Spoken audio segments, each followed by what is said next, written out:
over again. I mean, You can watch your it. entertainment. But thank you so much for being. Now, this is our fourth workshop on A Course in Miracles, and so thrilled that Wendy, Wonderley, and myself, Karen Williams, that we can present this workshop. We absolutely believe in the teachings of A Course of Miracles. It is not a religion; it's a spiritual teaching. And I think that's important to know. It's never meant as a religion. And one of the things that we want to do is just read a prayer in the Course in Miracles to start off today. And this is what it says. Steady our feet, our Lord.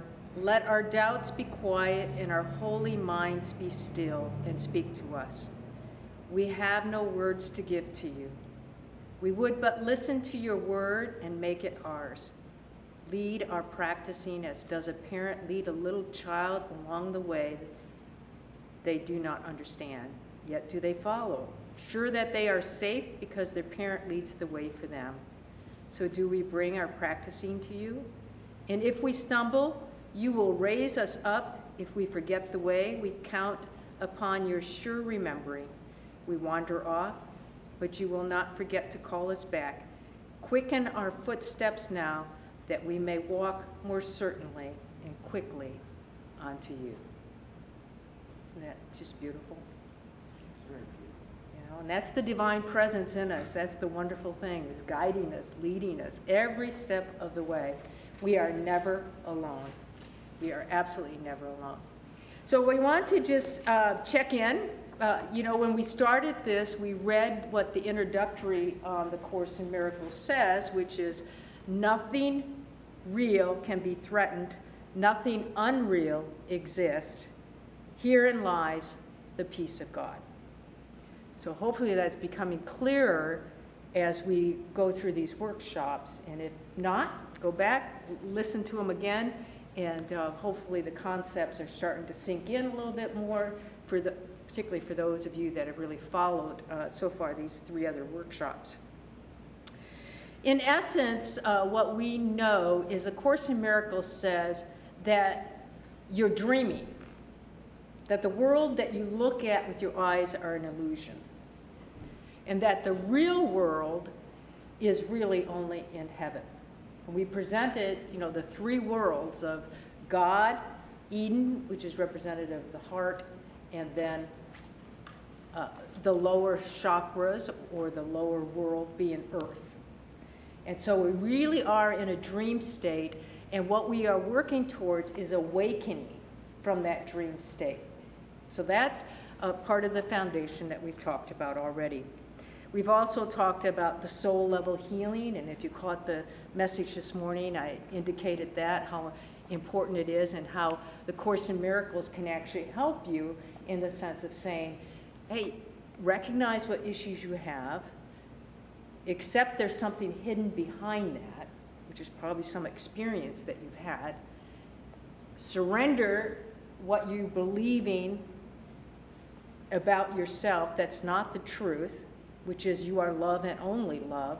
You are the Holy Son or the Holy Child of God, and refill up with the truth of God and give gratitude and thanks. That's basically the 5 steps that we've walked through on soul level healing. And then we did the third workshop was forgiveness. And ultimately, if there's only one of us here, we're going to talk more about that today, that if there's only one of us here, then it's always self-forgiveness then. And so that's part of our relationship workshop today, is talking about how other people become a reflection of your own beliefs. And it's not the easiest of concepts to work through, but the more you understand and the more you work through them, the more truth. Ultimately, the Course's purpose is to get you to a point where you can live in peace. No matter what happens in this world, that you can be at peace. And there's even a lesson that says, if I'm not at peace, then ultimately I've made the bad decision. But I can go back and correct that at any point. and be back at peace. And so that's part of what we're learning. So let's check in here a little bit. That's kind of what we've already talked about. Anybody want to share anything about your own experiences to date with the Course in Miracles, or a new revelation, or further comment on any of the concepts? I do. Okay. In the workbook lessons, the introduction says, you may have some resistance to this, you may completely deny it, and I'm definitely in that place. The denial of this reality is really, really challenging for me. For example, my little dog is deathly afraid of storms. We had a pretty bad storm early this morning. And so I give her these CBD oil drops to completely mellow her out. She doesn't know what I'm doing. I'm putting it in some food, and so she thinks she's just eating food. But then there's a result. So if it's not her little mind that is saying this,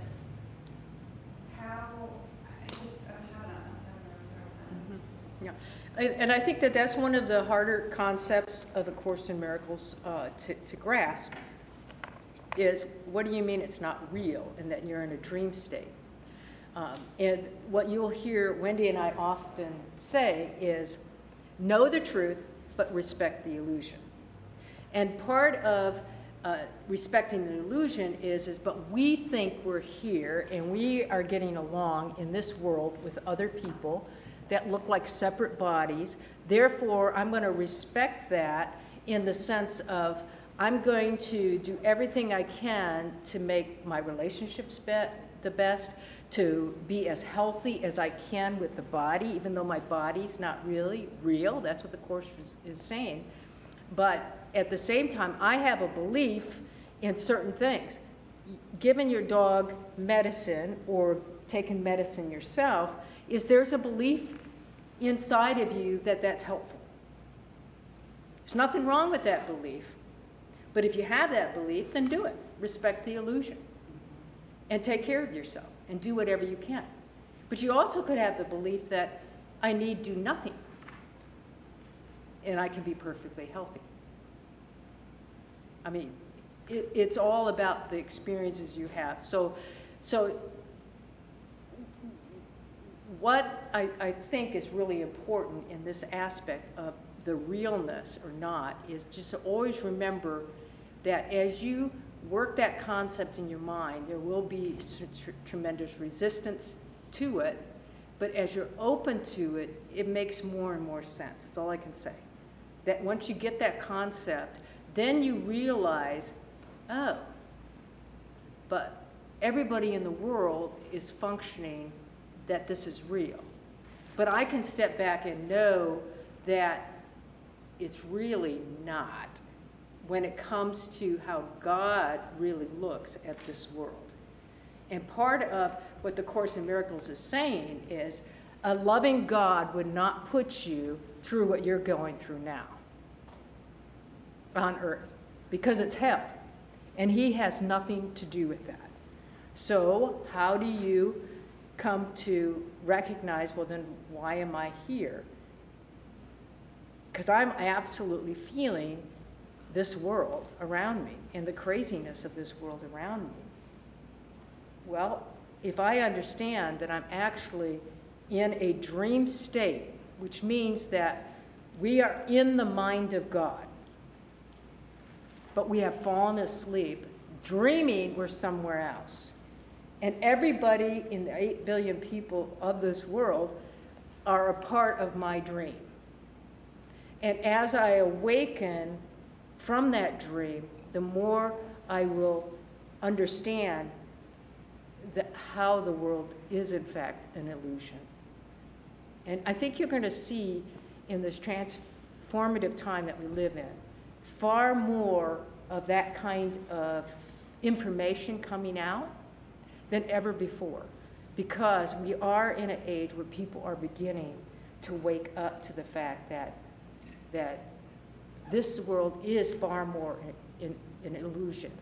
And part of what the Course in Miracles we'll talk about a little bit too is as you are in it and studying it more, often sometimes you can have light episodes. Anybody read that? A light episodes where it's kind of like on the corner of your eye or something, you're actually beginning to see light. You know, and you might think, oh, there's something going on with my eyes. No, you're waking up. You're just waking up.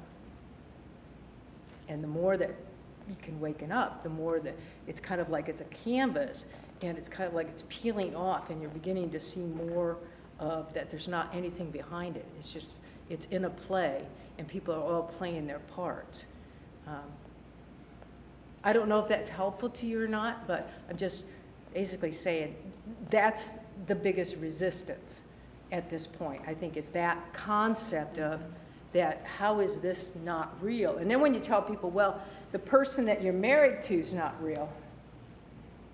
Well, but I mean, it's not helpful to say that to anyone, because to them it's real. It'd be like, well, they died, but they didn't really die, because how can an eternal being die? They can't. They're a spiritual being. There is no death. But you wouldn't go up to somebody and say, well, why are you crying? They're not even real. Gary Renard says you wouldn't have sex with your partner and then at the end of it say, well, that was nothing. Right? Yeah. So Wendy, you got thoughts, comments? You covered most of them, but I will just You're add. on. Yep. Okay. I will just add. I went through the same thing you're going through, and you know the instructions. You might have resistance. Do it anyway. It works. It doesn't matter at this point if it feels real to you or not. Just hang in there, and your life will be better. Even if you never believe that, your life will be better if you hang in there and practice the tenets of the Course. Yeah, I think it might have been Gary who also said, you don't have to believe in the law of gravity. It's going to exist whether or not you believe Exactly. in it. Right. And so I am kind of going through the motions, but it's, I'm encountering a lot of resistance. Mm-hmm. And that's great. Yeah. That's great. Yeah, that's where almost everyone who studies the Course often starts. It's part of the journey. And Phyllis? I cannot use the word real because of the definition that I've had in my head for 70 years Right. of what that word means. To me, I see me as a ball of light. That's me.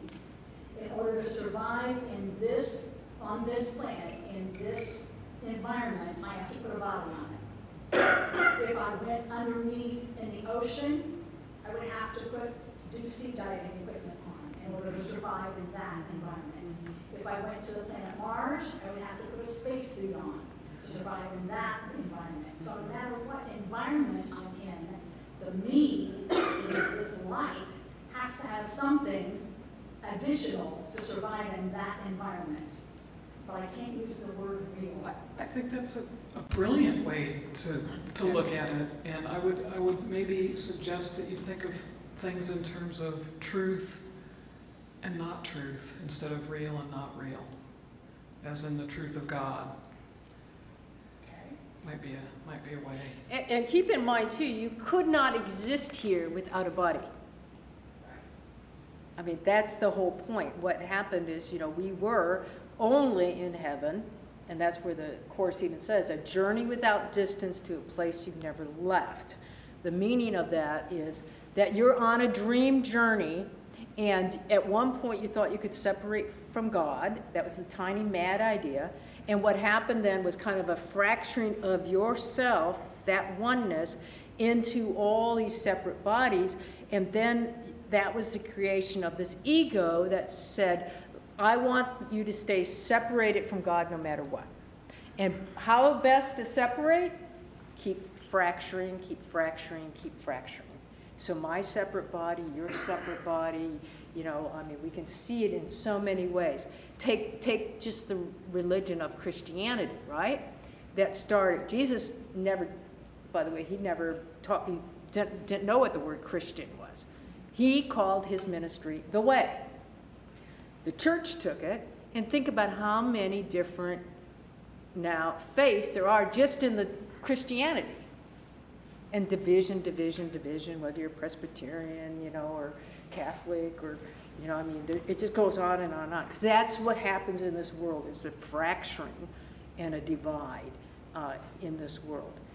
But I think that's a brilliant way to look at it. That's what you actually are. And the fact that Phyllis, you actually get the concept, I'm light, puts you light years from where people are. Because what happens when that mad idea was, oh my God, I just angered God. I mean, that's the foundation of most of the churches, right? And you have to find then somebody outside of you to take care of that problem. And that's what they made Jesus and began to worship him. He never said, worship me. Never. Not once. He said, follow me. Follow my teachings. And what I can do, you can do. But that's not the teachings that came out. Instead, it was, oh, well, here's somebody outside of us that can save us. You see what's going on? That's what's going on. So it's always outside. But the truth is, there's nobody out there. See, that's where you come into the concept of the Course. And it's not so much, is that person sitting next to me breathing or not breathing, or is they real, or if I touch them, is, you know, what will happen? It's not that. It's, but I know the truth inside of me, that I am light. Irregardless of what my body looks like, there's no judgment. I'm only in the arms of God. I'm only in the love of God. I'm on a journey without distance. So I'm not going to go anywhere. I'm just sleeping. And that's why you get the whole concept of you're waking up. And Michael Murdad, our spiritual teacher for Wendy and I for a number of years, you know, he actually wrote a book that says, you know, you're not going crazy, you're just waking up. You know, and it's like, yeah, that's it. That's it. Because sometimes sometimes experiences have to happen to get your attention, to learn the lesson. And there's different ideas and thoughts about what this lifetime, I mean, at what point do you go back to heaven and cease to exist in this body? And the idea is you got to learn, and that's where the whole idea of karma and reincarnation comes in, whether you believe it or not. Now, from God's perspective, there's no such thing. You're just dreaming. And you're just dreaming you had this lifetime, then you had this lifetime, then you had this lifetime. And if you haven't learned the lessons along the way, guess what? Where you're married to this person now, next lifetime, guess what? You're probably going to switch places. This time you're a woman, next time you're a man. One time you're straight, next time you're gay. I mean, it all apparent. Sometimes I'm going to be the child, sometimes the mother. You know, I mean, it all keeps changing. The players are kind of the same until you learn the lessons. That's kind of the concept behind the Course in Miracles. Once you learn the lesson, then you're taken, oh, okay, I don't have to keep repeating this pattern over and over and over again. And because I'm learning the truth, the greater light I'll see. I mean, that's really kind of where it's at. Anybody else before we move on? And just a couple other comments, and then Wendy's going to move into relationships and what that means. But that's kind of the foundation. Anyone else? Experience? Comments? Okay. One of the things about oneness is that, and Gary Renard's book does a very good job of the non-dualism of oneness. In other words, you really are, there's only one of us here, meaning that everything else that is part of that dream world is the divide or dualism. That God is not a God of love and a God of hate. He's only a God of love. He's only a God of oneness.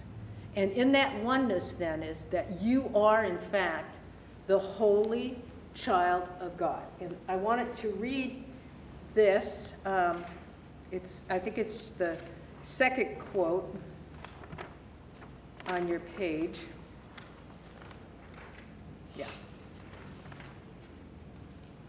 Oops. Make sure I'm on the right page here. Do you need a handout, Mary? Do you have handouts? Yeah, I'm going to read the second quote if you want to follow along. It says, "It should especially be noted that God has only one Son. If all his creations are his sons, every one must be an integral part of the whole sonship. The sonship in its oneness transcends the sum of its parts. However, this is obscured as long as any of its parts is missing. That is why the conflict cannot ultimately be resolved until all the parts of the sonship have returned. Only then can the meaning of wholeness in the true sense be understood. Any part of the sonship can believe in error or incompleteness if he so chooses. However, if he does, so he is believing in the existence of nothingness. The correction of this error is atonement." And of course, the Course talks about atonement as an undoing, or the undoing in the sense of a correction for an error in your mind. And that's the thing, is that what this is really saying is there's only one mind. We are the ones thinking that we split it off, that mind. But there's only one mind, and there's only then oneness. It also is pointing out, though, that we never go anywhere, we don't go home alone. So nobody has to worry. Will you ever wake up? Yes, you will wake up, because you don't go home alone. And that is where we all go home alone. So in essence, then, that means that everyone you meet in your life is a reflection of who you are yourself. They're there to teach you, and of course, you're there to teach them. But you really are one. So that's part of where the concept, when you start talking about these relationships and how you respond to people, and is it going to be a special relationship, or is it going to be the holy relationship? It gets back to that concept, there's only one of us here. So that makes the relationship to be an interdependent relationship, is one where you realize you're not looking at something outside of yourself to move you in this world to the growth and the truth of God. So that's an important concept. We'll come back to it, because again, it's a concept that once you start getting it, it's like, oh, okay, all right. I realize that you're here to teach me something. And if you realize you're here to teach me something, it's pretty hard to judge them, or it should be. And if you do judge them, you're basically judging yourself. There's only one of us here. So it gets back to the whole concept of non-dualism again. And then the next quote, and I wanted to point out this, because I hadn't yet, but that this is not from the intention to portray God as masculine, by the way, when it talks about there's only one Son. It's not at all, you're not male and you're not female to God. There's no such thing. There's no time, there's no space, there's no gender. So it's not a sense of portraying God as masculine. It's also just an emphasis, though, of the oneness. So when rather than plurality of separation. So I think that the only one begotten created Son, a child, and it's us. So that's, part of with the Course, because some people have a hard time because, it's he and God's Son rather than, a daughter and something like that. It's just portrayed in kind of, remember Helen was Jewish. So it's portrayed in what was familiar with the Jewish religion or Islam or Christianity, but it's not meant in any way at all to be a masculine sense in portrayal. I just wanted to point that out. And also the Course in Miracles has acim.org is a great resource from the Foundation for Inner Peace. because even though the Course in Miracles is not a religion as such, there will be groups out there, if you get on Facebook groups or some helpful groups, and it will start to be critical and say, well, that's not what that meant, that's what this means. Well, that's what religion does, right? That they divide. And that's why you have also this book that was by the Circle of Atonement, so often called just the Purple Book, which is the unedited version, and Helen's notes. I mean, part of the prompting of that was, oh, maybe they're trying to hide something. The foundation for Inner Peace is trying not to give us all the materials, and they were like, no, here you can have the materials. But remember that Helen was channeling the voice for God, is what she called it, of Jesus, that we identify as Jesus. And not everything that was channeled by her was particularly for you and I. Some of it was her own growth. I mean, she was an atheist by her own words. And so here she's, and a psychologist, hearing this voice for God. I mean, she thought she was going crazy. And so a lot of the editing out that was done by Ken Wapnick and others was just like, this isn't going to be helpful in publishing. And they never made, by the way, never made a dime off of any of the Course in Miracles. So they didn't. They had to publish it themselves. Others tried and wrote books about it, made money off of it, and have done different things. But I just want to point out there's a great resource. I absolutely, as you can tell, you can kind of look through this is a good old friend for me. So I have a hard time to even go to the Purple Book, but I do on occasion. Anyway, I just want to point that out. Okay. A couple other things I wanted to just point out. The most repeated single lessons that you find in the Course in Miracles is this: I am as God created me, I am God's child eternally. That's a mantra for me, a mantra of I am as God created me, I will to be the Christ on earth. That's usually how I end up my devotionals. I am as God created me, I will to be the Christ on earth. Understanding that Christ is the universal Christ. It is that wholeness, that light. I am as God created me. So sometimes when, things are difficult, it's I am as God created me, though. I am love, I am joy, I am peace. It's knowing that truth within us. And the Course goes on, it says, you are as God created you. You are God's child eternally. And so that's part of our living in our relationships is, I am as God created me, and you are as God created you. And that just puts you at a level of seeing the light. Even the most difficult people, to see the light in them.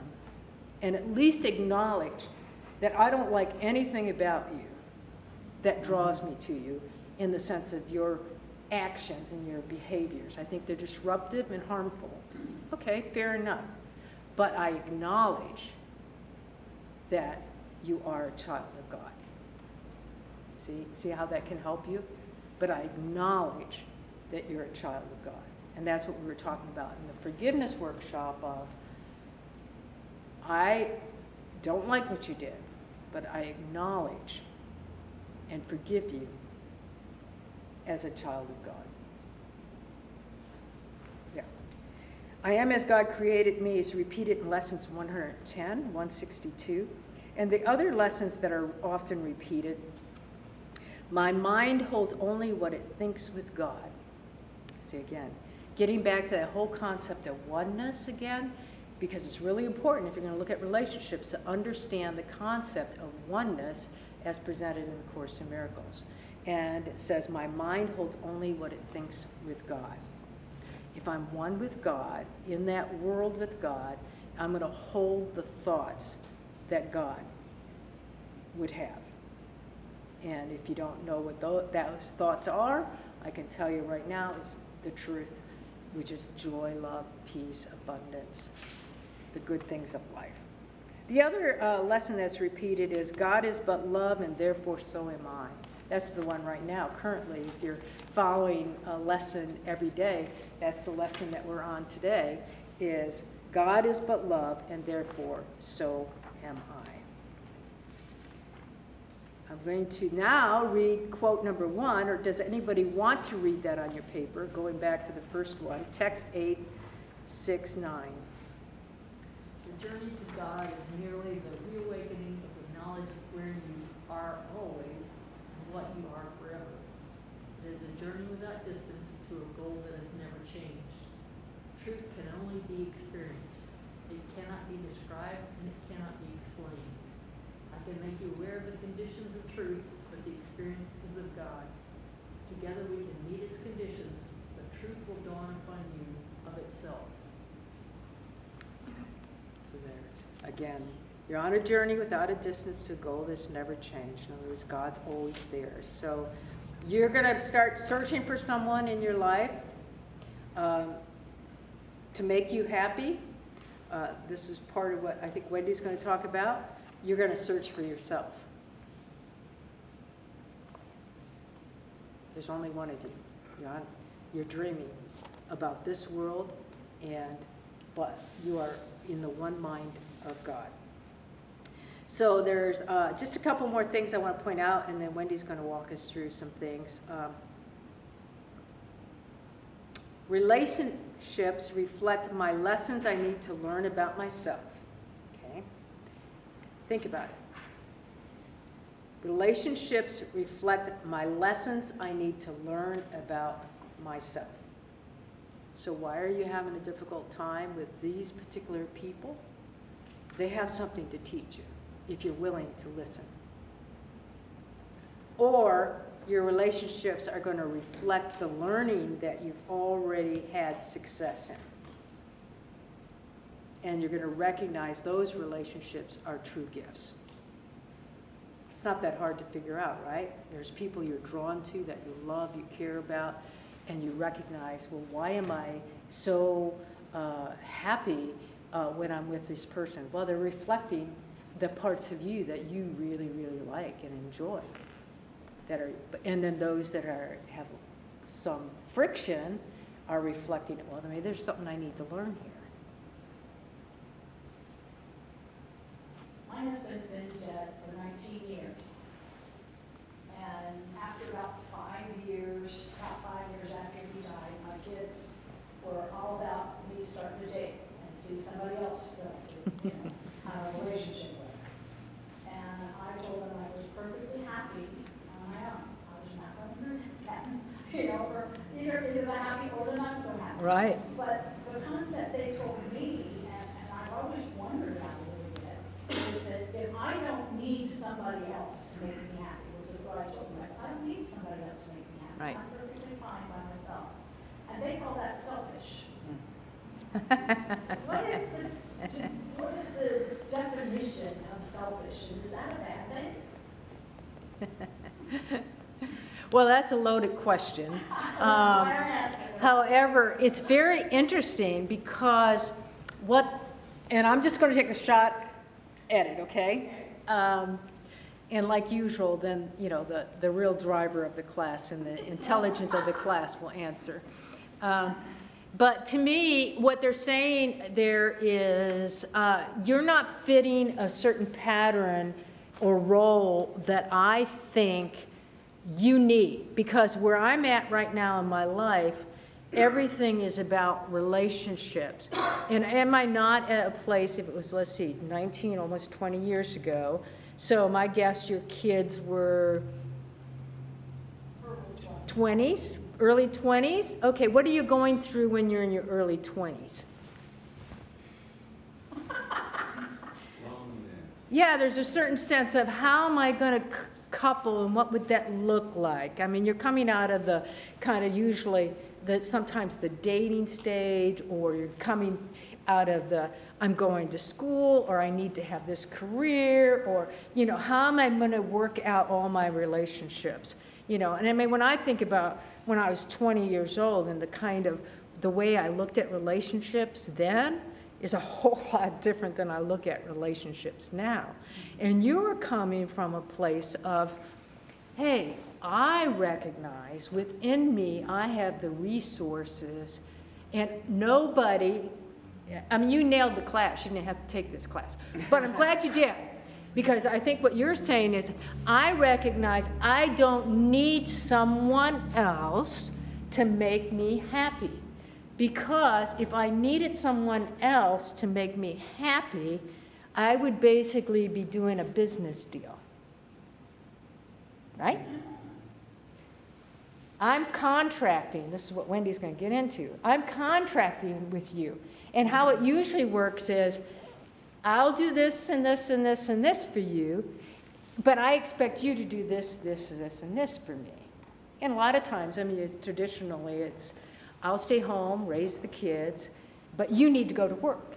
There's nothing wrong with that, but just recognize, though, what often upsets that contract is somebody decides, you know what, I don't want to be doing this anymore.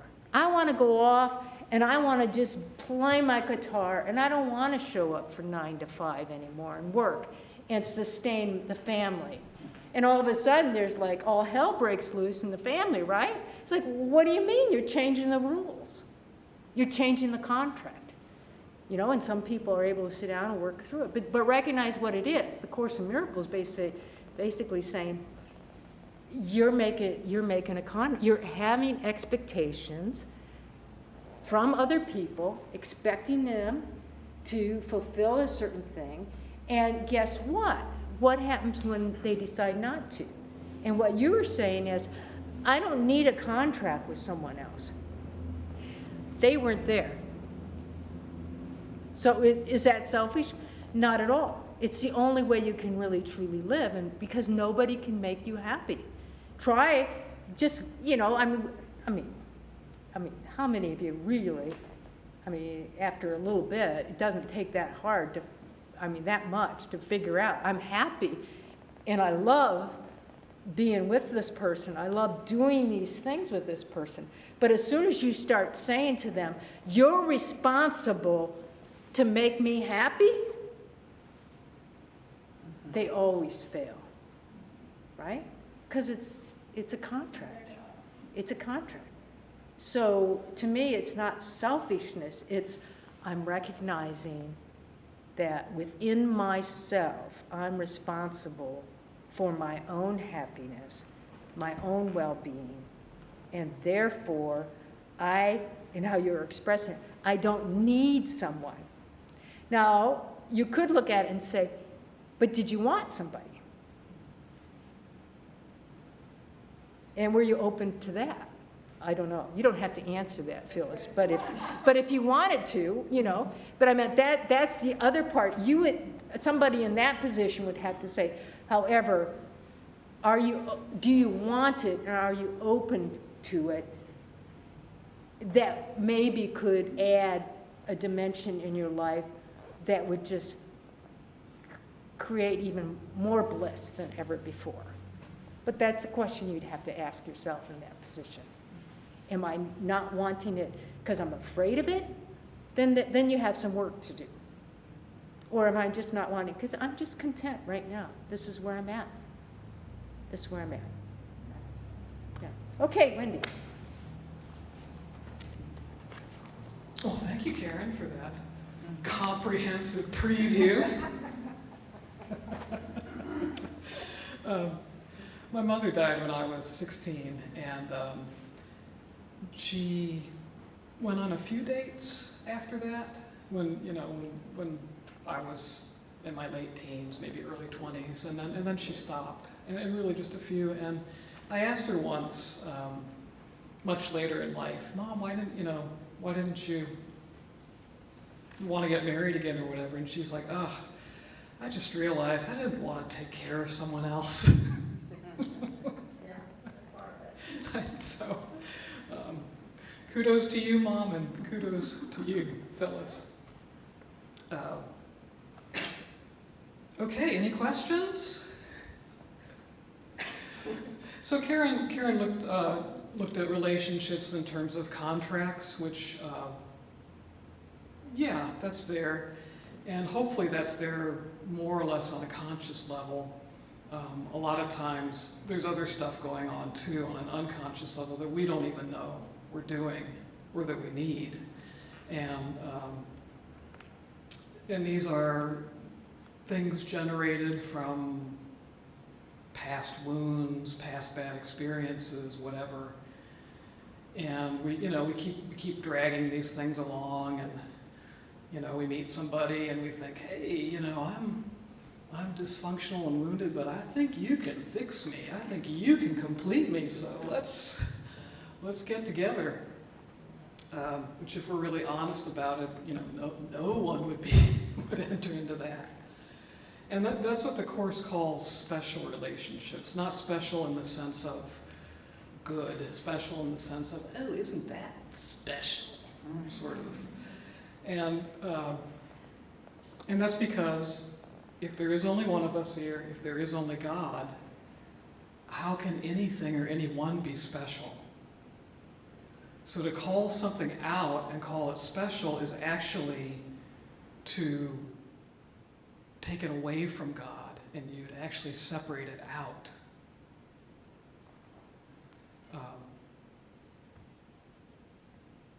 And most, let's face it, most of our relationships have some aspect of that in them. The opposite of a special relationship or a special love relationship is a holy relationship, which Karen will talk about in a couple minutes. So we have these special relationships where, and I'm going to say what Karen introduced in it maybe a slightly different way. So there is only one of us here, and when I see all of you, I'm projecting, trying not to, but I'm projecting my stuff onto you.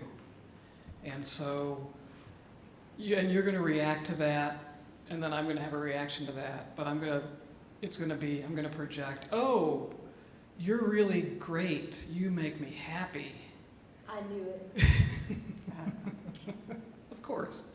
But what that's really saying is I'm assigning her the role. I'm giving her the keys to my happiness. Well, how sane is that? So you're gonna, I expect you to make me happy, and maybe I'll lay out the ground rules. If you bring me flowers, if you make me dinner, then and these are.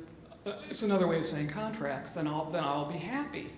And then I might start dreaming up things that I haven't, that I just expect she should know. And if she doesn't live up to those, or he doesn't live up to those, then again, I've given away the keys to my happiness to somebody else. And since there is only one of us here, that's an insane idea, but that's what we do because we are actually all to some degree insane here in this realm. So we have those special relationships, and so we have this special love that's really codependent love. We want them to do. We expect something out of them. They expect something out of us. This is the deal. And these special love relationships, is a very thin line between special love and special hate. And special hate is when, instead of assigning you the role of you're the one that's going to make me happy, I'm assigning you the role of you're the cause for me not being unhappy.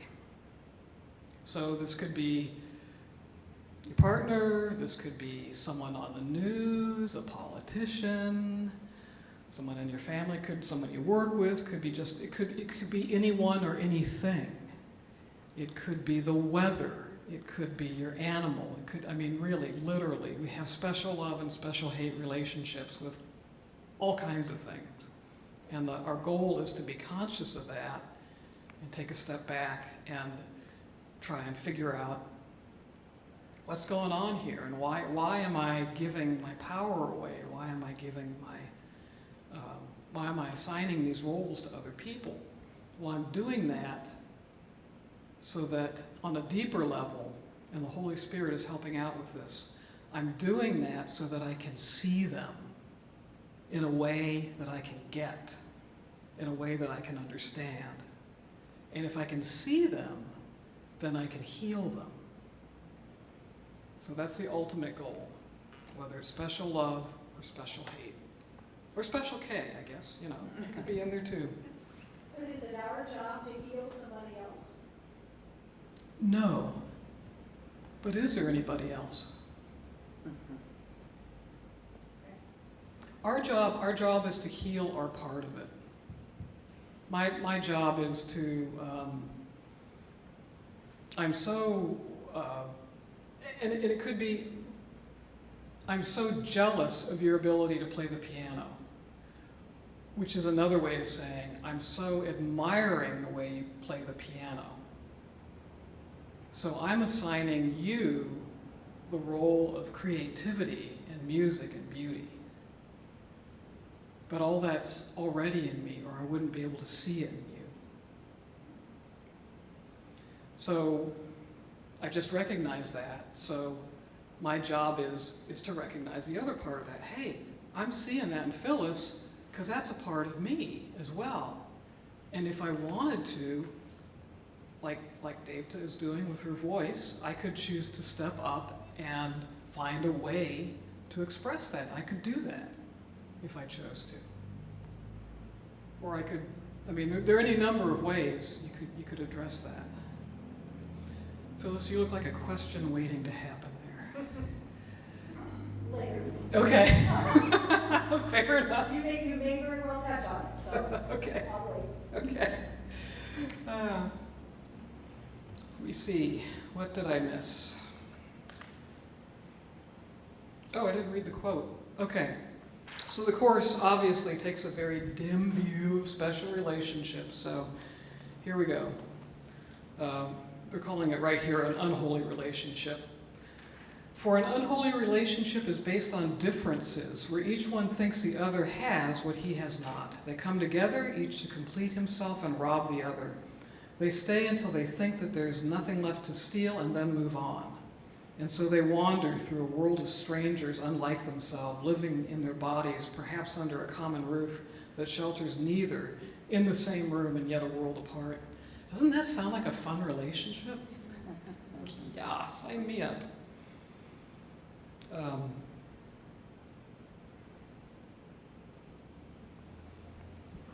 So just to kind of summarize, this whole special relationship thing comes from our belief that there are others out there, even though they really, on some level, are projections. And they can be projections of something we need to work on. They can be projections, as Karen said, they can be gifts, they can reward, they can be rewards. Hey, good job. Something's going really right. Good job. Soak it in. More of that, please.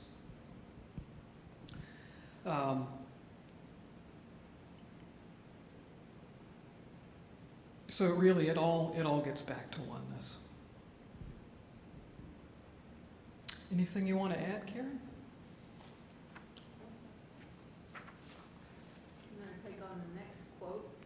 Because of guilt, all special relationships have elements of fear in them. Keep going. This is why they shift and change so frequently. They're not based on changeless love alone. And love, where fear has entered, cannot be depended on because it's not perfect. In the Holy Spirit's function as interpreter of what you made, the Holy Spirit uses special relationships, which you have chosen to support the ego, as learning experiences that point to truth. Under the Holy Spirit's teaching, every relationship becomes a lesson in love. Excellent summary. Thank you, Tana. So that's what the Course, that's how the Course is encouraging us to look at all of our relationships, whether they're,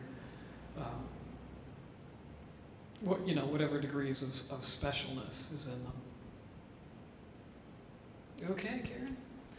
Now, since I've, totally bummed you out about how all our relationships are about our crap and healing it and, all that, now Karen gets to tell you about holy relationships and how, and the real goal here. Before you move on, people who made the decision that you are the determinant of their happiness or unhappiness. How do you respond to someone like this? In the loving, forgiving way. You know, my personal experience is my husband always say, oh no, we all hear that, happy wife, happy family. They put so much emphasis on the wife. And so they kind of just put that the responsibility on us women. Right. And sometimes, there are a couple of times that I told my husband that I think this is too heavy. I don't think I'm that great that I can handle all the responsibility.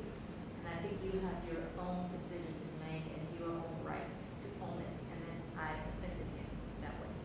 Because he thinks that I'm loving you so much and giving you and doing all the things to make you happy. And now you said that you don't want that or you don't need that to be happy. And so how do I respond? Because I know that at the moment when I responded to him that you don't have to be relying on me to be happiness, I have my own work to do. I'm selfish, I'm not forgiving, or not loving enough. That's how all that's going on in my mind. What would you Okay, suggest? well, first of all, thank you for sharing that. That was a very honest response and also an example of what does happen. And in essence, I mean, it's like there is traditionally, and we come into it with, there are roles to play, right?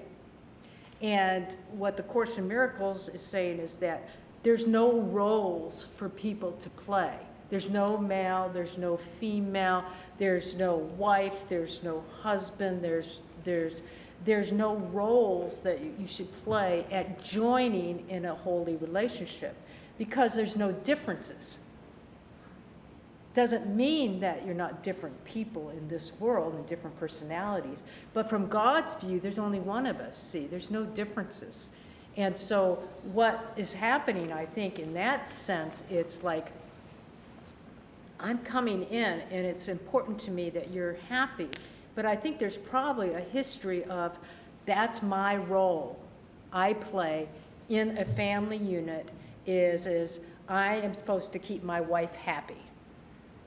The same with I'm supposed to keep my husband happy. And what does that mean? You see, you're back to contracting. It's, you know, this stuff that we're talking about is not in people's radar at all in the working world. You do realize that, right? The stuff we're talking about is so far from most of the consciousness of people in their everyday life because they automatically do roles, constantly do roles. And I recognize it. I walk in my mother's house, and in some ways I'm a kid, and yet here's my mom, 88, and now I'm the adult. So I'm a kid, but in some ways, because it's the comfort of knowing that home that I grew up in. But here I am now, kind of the adult, and caring for my mother like a child, you see? But there's a consciousness about the roles that we're playing, and that's what, so what I'm talking about a little bit here is most people just play the roles. They don't stop to even think that they're playing a role. And so the fact that you've even with your husband said, hey, wait a minute, time out here. You know what? I don't need you to do these things. And you, with it though, you want to be as loving and caring as you can in the sense of saying, I know you're doing it because you think this. Let's have a conversation about those things. But where I am is I'm going to move in my own development and spiritual growth. And if he loves you and cares for you and wants that relationship, the only answer at that point is, how can I support you? But don't think that's going to come without some friction. Because guess what? You start playing the roles differently. Oh, well, what do you mean you're not going to pick up my socks? You've picked up my socks for 30 years. And all of a sudden, now you don't want to pick up my socks? What the hell? I mean, that's how it comes out. And you're saying, yeah, but it's taken me 30 years to recognize I'm not doing that for you anymore. I don't have to do that. You need to do that for yourself. So it's a healthy kind of balance. But when you start to change the roles, don't think that those are going to happen without a lot of pushback. And why is that pushback going to be there? It's because you see their whole world is kind of getting a little bit upset because they're fine with where you're at. And what you're doing is, they're going along like here, and you're here. And what you're saying is, you know what? I'm not coming back here. There are times when it's like, I'm just outgrowing you. And not meaning it in a bad way, but that's what's happening. You're just not at the same level. Well, what do? Do you get pulled down? I mean, how is that going to work for you? That's the one thing Dr. Phil did do right, in his show was, and how does that work for you?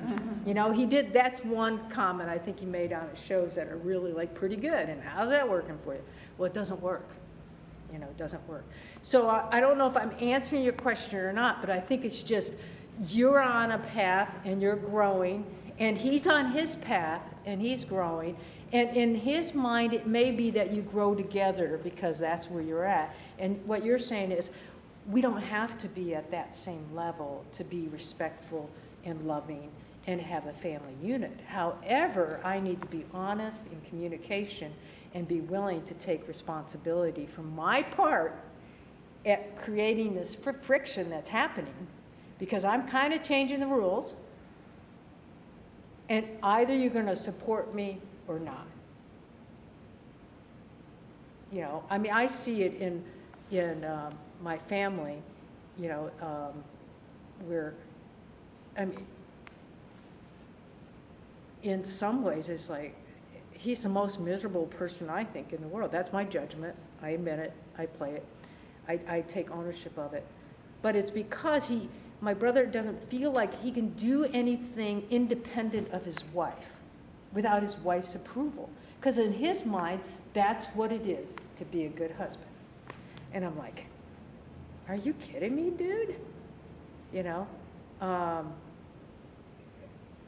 Why would you live a miserable life? Because somewhere along the line, I got married, and no matter what, I have to stay married. Mhm. And I'm not saying that they should divorce or anything. I think there's love there. It's just, to me, it's just a crazy kind of love that I don't understand.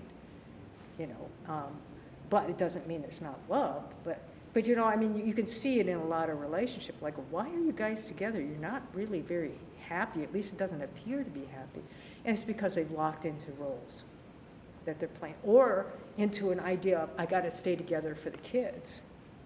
You think your kids don't grow up knowing that you guys didn't like each other? I mean, what kind of role models are that, too, So I think that the special relation, and it happens in every relationship, and it happens because we come with different backgrounds, and we come with some of those, as I spoke earlier in service, it comes with some weeds.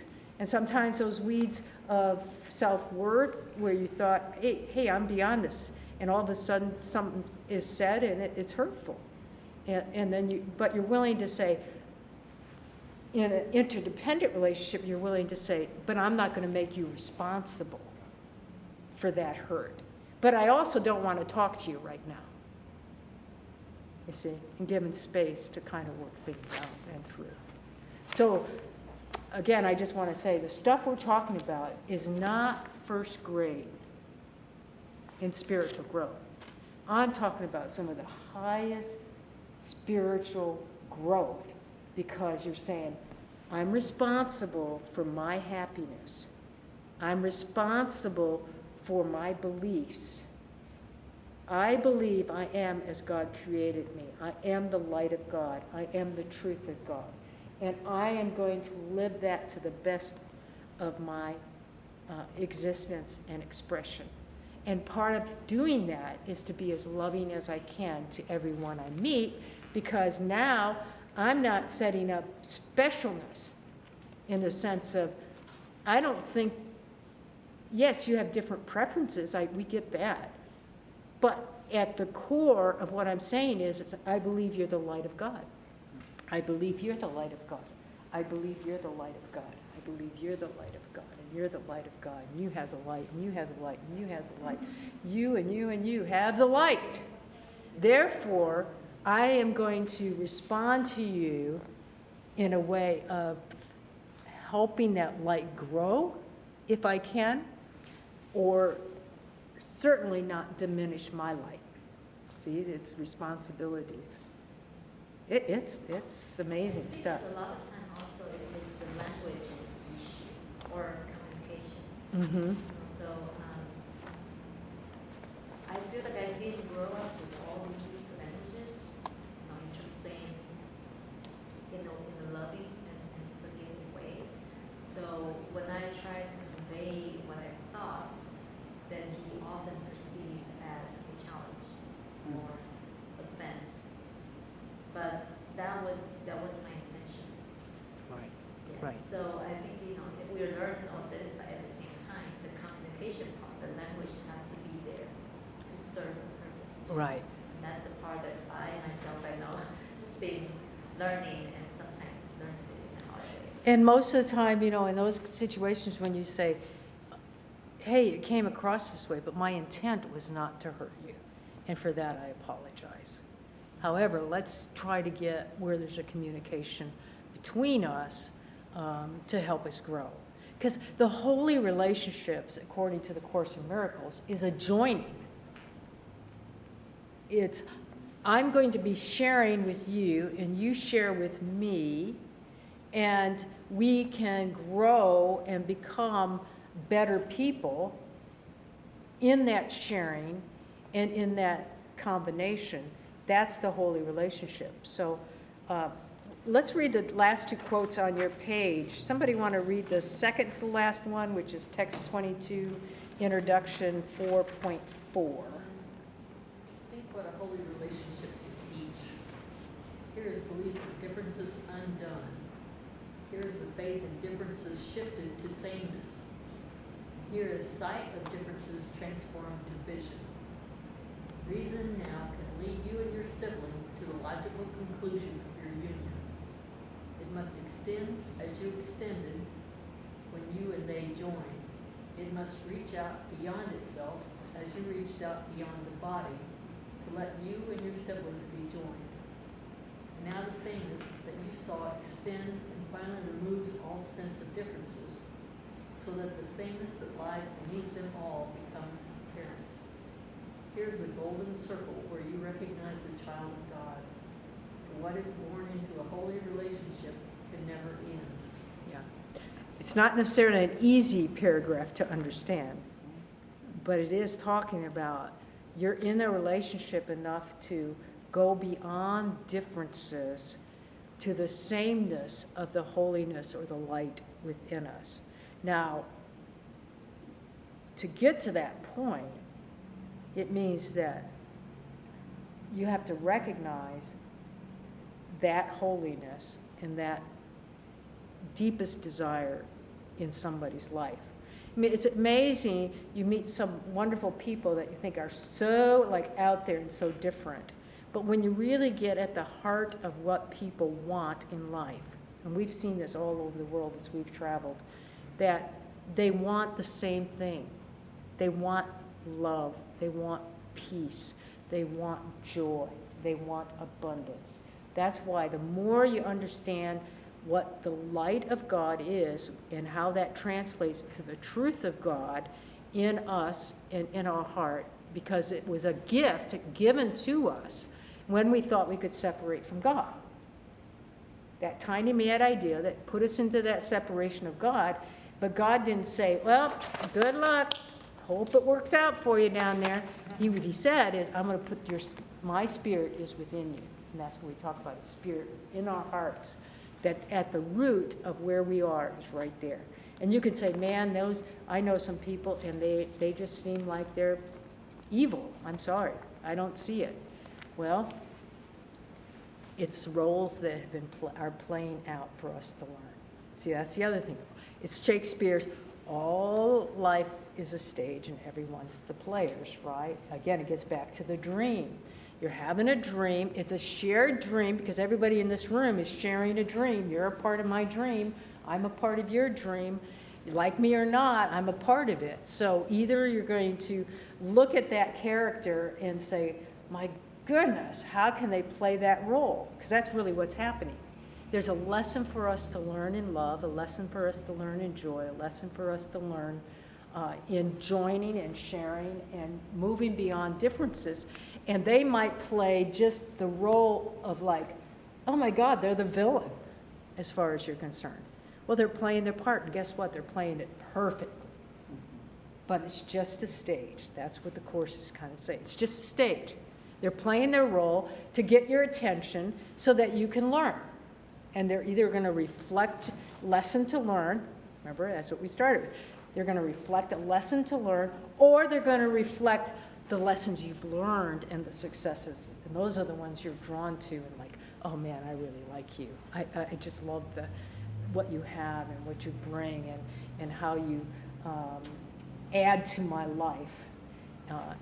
But recognize everyone's playing a role because we're all going home.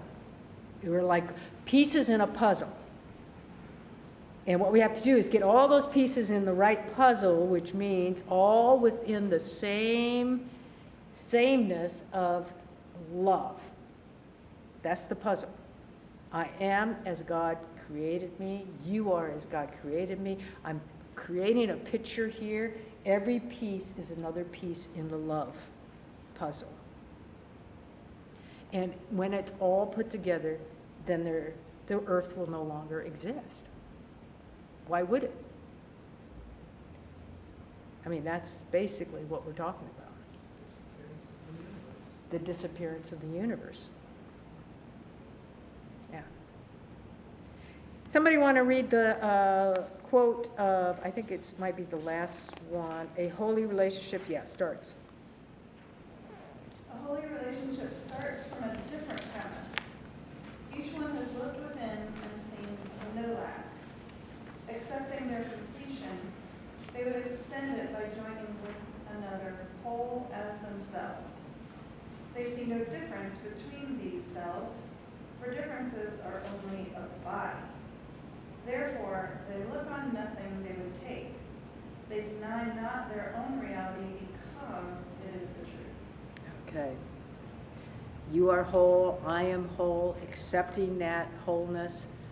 It's so like not what the world is doing, right? I mean, the whole world is how we're all so different, and there are people, nobody's equal. There's people that are more equal than other people. I mean, it's a mess.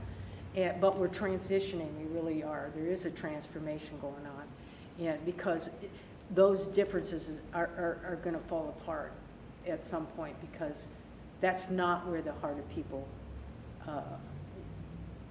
it's not the true heart of people. The true heart in people is,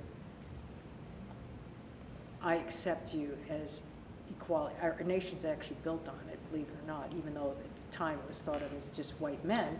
But, we are a nation of equality. And this here division of trying to say, well, but I'm more equal than you're equal, that's the ego stuff. And it's going to fall apart. That's why it's kind of tough in this time to live, but at the same time, I'm like, hey, this is great. Yeah, let the ego, have its playground, because I don't believe people are going to stay there. At some point, they're going to say, hey, it's not our differences that builds our community. It's how we're the same. And whether your body or your skin or anything looks differently, or even your status and wealth, at some point, we're going to come together and say, what can we do to make a better society? Because basically everything else is falling apart. That's just my personal beliefs. The Course doesn't say that, but I'm just emphasizing that the Course is saying we're joining and sharing, and more people are waking up to, if we can do this together, and we've known it for a long time, as we work together and do things together and share together, far, far more can happen. And that's our relationships. Again, reflecting, a joining together. So I wanted to, I think, end with, what's our time? To cover the sheet. Yeah, we want to cover the sheet that comes from Michael Murdad's book, A Course in Miracles. That's the source. And the characteristics of holy and special relationships. And I like this particular page because I think contrast is always, I'm a teacher at heart, always have been. I got a master's in education, I'm a teacher. Mm-hmm. And so I always like contrasting is always a good way of teaching. So let's just look at this briefly. But one of the things is in a holy and an interdependent relationship. And we haven't talked a lot about codependency. You guys have heard about that. But basically a special relationship is a codependent relationship. I'm depending on you to get something to make me feel happy or feel whole. And instead of a joining and a sharing and kind of a celebration of our differences coming together, or preferences coming together to grow. So the holy relationship focuses on nurturing a relationship with God and the recognition of our divinity. So it's basically saying, love God, love self, love others. That's what it's talking about, a respect for that love. Special focuses on the needs of the body and the material world. And I think most of us understand that our bodies do reflect our beliefs. I mean, if you think about, my mother's a diabetic. She's kind of lost some of the sweetness of life. I'm not being critical of any diabetics. I'm just saying that often the disease that we end up in our bodies will be a reflection of our belief systems. And the healing, and the Course in Miracles takes you through this, change your beliefs, because that's the root of it, and you can have a healthier. Doesn't mean that you won't have a disease. I always say everybody that lives got to die of something, And if you're meant to die in a car accident, you're not going to drown, all right? But, I mean, it's just, you got to die of something. So I'm not being critical of diseases. I'm just saying, though, that often our bodies are a reflection of those beliefs. And this is saying you're focusing on the needs of the body and the material world in a special relationship. That's what you look at. And I mean, we know that when it's like, ooh, look at you, you look kind of hot. Let's hook up. Sometimes that's all, and that's all it is. What's really, though, at the heart of that is I have a desire for love and connection. And to them, it's I got a little tingling in my pants and I want to, hook up. You see, I mean, there's a huge difference, but at the heart of it, that's where the sameness is recognize what it really is. Not that false desire, but the true desire for love. Okay. Loves unconditionally, that, or you love with conditions. That's the same thing as we started with the contract. Hey, I'm going to try not to do a contract here. Doesn't mean we don't talk through who does what, when, and depend on each other in strengths and preferences along the way, but it's different than a contract written out, and conditions on it. Uses relationships to heal inner issues. This is a holy, yeah. This is truly where you're integrating every experience into your life to learn, taking that responsibility. Or you use relationships to avoid any inner issues. And that's the ego. The ego does not do things internally. Doesn't want you to look inside you, only wants you to look outside. And why is that? Because outside means I can point to somebody and blame them. You see?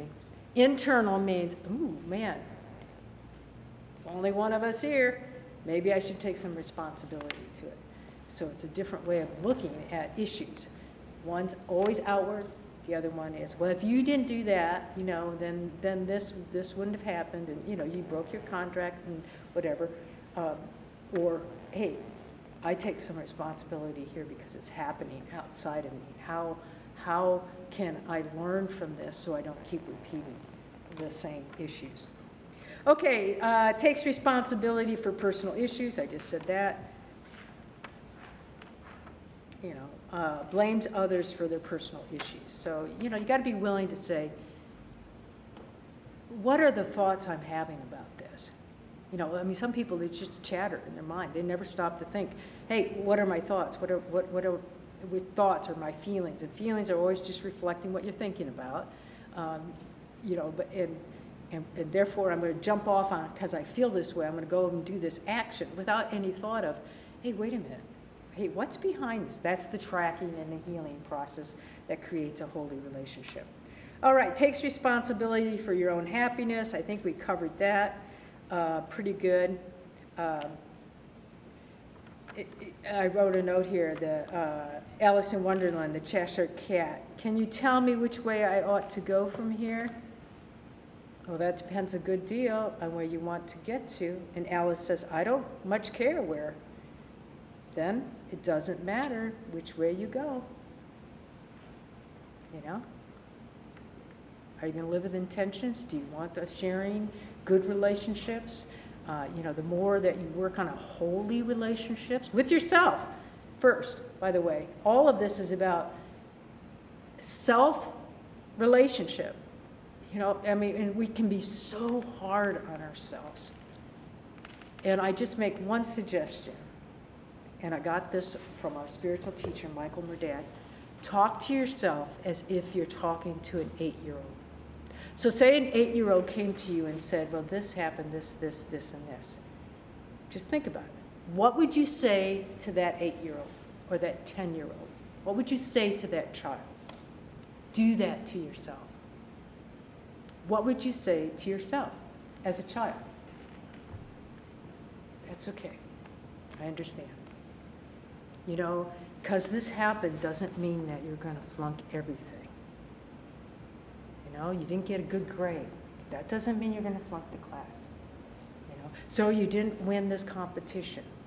But you know, that doesn't mean that you can't compete again. And you know, you just want to do the best you can. You just think about it. What would you say to an 8-year-old? Do it to yourself.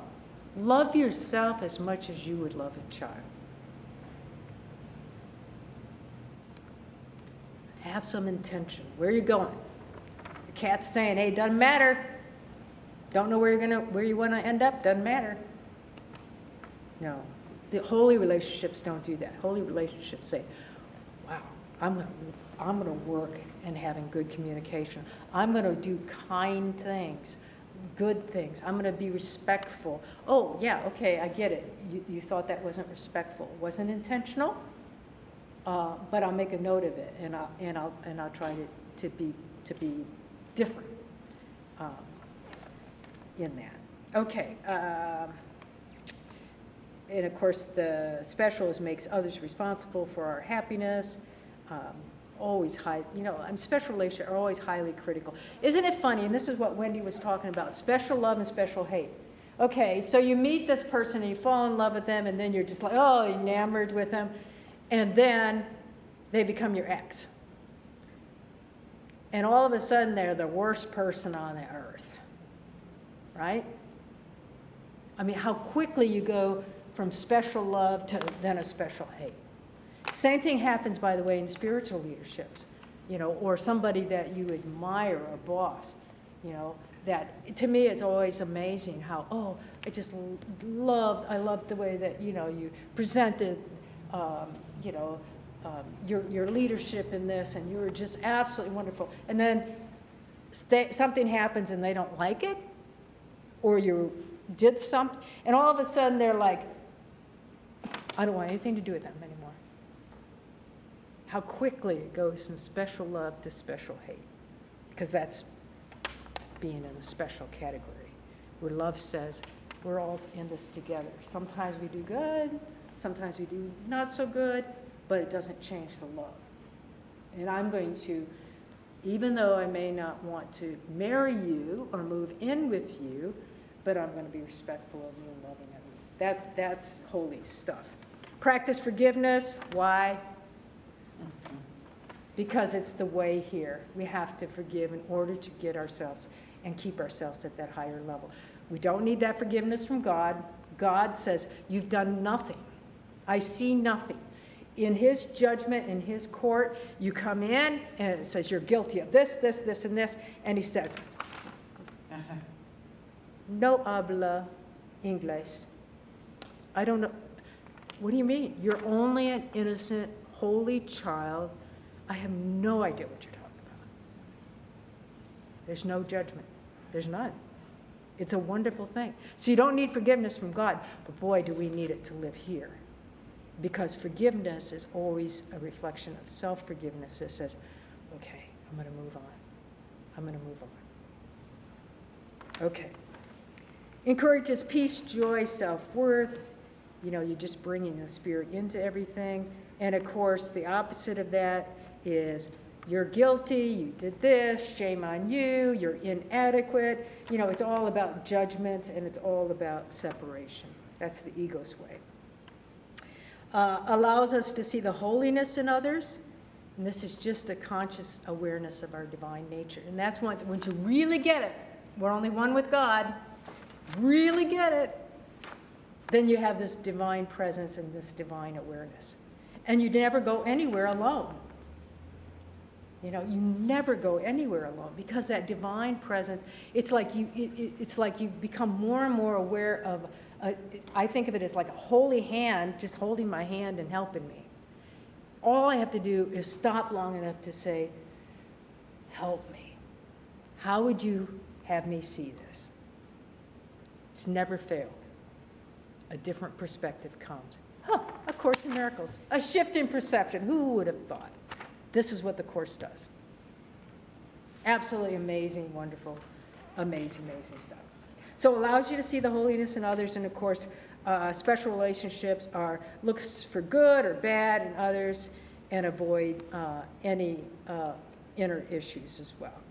And I just have a note, a lot of times I think the one quality that you find in holy relationships is tolerance. So just take a moment and think about that. What does tolerance mean to you?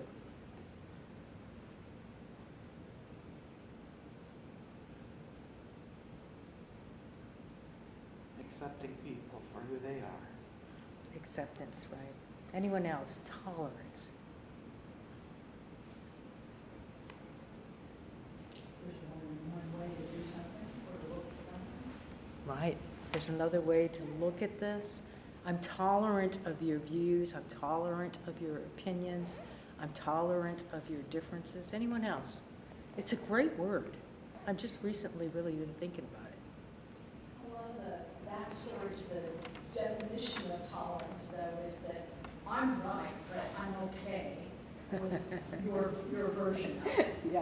And so I'm not real thrilled with that word, because to me, there's a judgment involved, even though it's like, I'm higher than you are, that in terms of understanding, but I'll live with it, type of thing. So I'm not a real fan of that. Okay. Yeah. Well, you just proved it. How, I'm thinking, being tolerant. I'm thinking of acceptance. I'm giving you space to be yourself. And it's interesting that particular word, has a different meaning in that way. And I can be tolerant and understand why you would think that. But, because to me it means like giving freedom for people to be themselves. Even if I don't particularly care for the way you say it or your personality, I'm giving you kind of some expansion to be yourself. And I'm tolerant of it may not be, well, you said it may not go or be the way I want it to be, but I'm willing to look at this differently. So I appreciate that a great deal.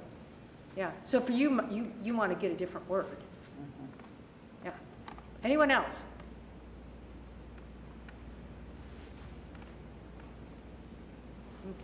Because ultimately, tolerance was, I meant it as a forgiving spirit. I'm going to ask my question now. Okay, I'm going to have the one to come to answer it. So this perspective of relationships, what does that mean for the institution in our society of marriage and committed one-on-one relationships?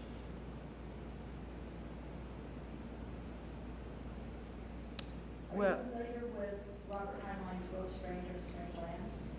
I am not. I don't know. Wendy, you want to take a shot at this? I'm not either, but Let's stick it. do I want to stand up? It's all comfortable.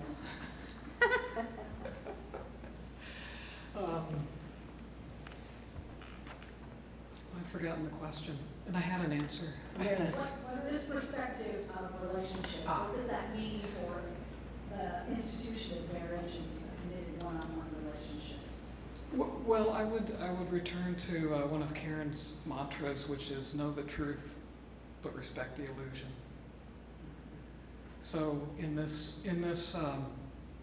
3D world, we're married, and we play by the marriage rules, but we also know that that we're not separate, that none of us are separate, that really the same love I have for her, I have for everyone and everything. And that's the truth. I'm not always in touch with that, but that's the truth. But you can't really function in this world that way. There you go. So know the truth, but respect the illusion. Give the dog the pills, but know that in God, the dog's fine. And the dog is you, and you're fine. And the storm is you, and it's fine. And I was just thinking, society set up the construct of marriage. Just like the construct of time and space. Isn't it funny how we hold ourselves to a certain time, but we made that up. God didn't have time, so we made that up. But yet we think of it as past, present, future, and the same thing with a space. I mean, it's all a construct that we've made up. You'd think if we made it up, we'd have given ourselves a little more of it. But Yeah, exactly, yeah. And so the marriage is, a lot of the advantages of marriage goes well into the law of the benefits it provides individual people. So there's reason enough to do that. But if you're not convinced that this is, someone I want to bind myself into these laws with, I'm just talking about just marriage, then, don't do it. Your purpose in life is not to get married. Your purpose in life is not to have children. Your purpose in life is not to do anything but be the light of God. That's our purpose in life. That's what we are to do. So, if it works for you, great. If it doesn't work for you, then don't do it.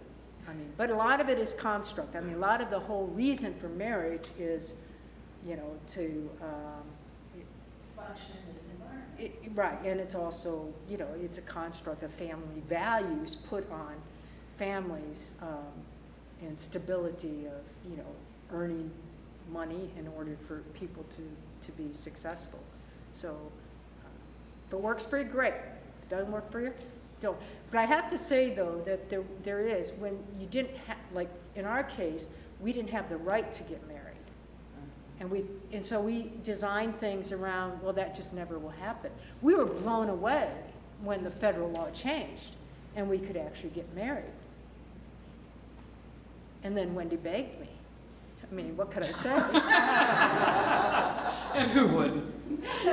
No, but it was like something happened, though, that was very interesting, I think, for both of us, is because we never thought we could have that right. And when that right became available, and we actually did get married in New York, at a night at New York, it was like, wow, this is really a lot more meaningful than what I thought it might be. So I just want to share that with you, that it was a very interesting to go through that kind of development and recognizing what a real privilege that was to commit to someone that you love. So that was my experience. I think it was okay for you. She ate cake, I know that. Yeah, it was interesting. It was something changed. You know, after years of pushing back, I don't need this. I don't need to be married, to love someone, and be committed to them. To, oh my gosh, here's a legal commitment that I'm willingly and gladly making on top of all that. And it really was an interesting. It was beautiful. And it was unexpected. And I think maybe anyone that's remarried not that we were married before, but anyone that's remarried as an adult, you have this. It's a different way of entering into that kind of commitment. All right. Well, I think that we got to wrap things up here. So let me just jump into, we're not going to be here in the month of July, so we're not going to do a workshop. We do know that we will be here on August the 20th. If you wanted to make a note of that, we'll ask the spiritual leadership here at Unity if that's an okay time to do another Course in Miracles. And what we thought we would do, we haven't presented his book yet. Alan Cohen has a book that is called A Course in Miracles Made Easy. And he's a very, very good teacher. And he goes through a section in that book that I thought we could talk about, and it's this. Everything you always wanted to know about A Course in Miracles, but didn't want to have to read the whole course to find out. So that's what we thought we would do. We would go over A Course in Miracles in that sense. And then from there we can decide, do we want more course workshops or not? But I think we've kind of covered at least pretty well most of the concepts, but there's so much. Well, there's so much more. Yeah. But we'll check and gauge where we're at. So everybody good with that? Any last questions, comments, and we'll wrap this up? Thank you so very much. Thank you. Thank you. Thank you. Thank you. It's our joy, absolutely our joy. Okay. And thank you, Andy and Seb. And I feel that it's your Thank you. It's made such a difference in our lives. It truly has, of course, in there.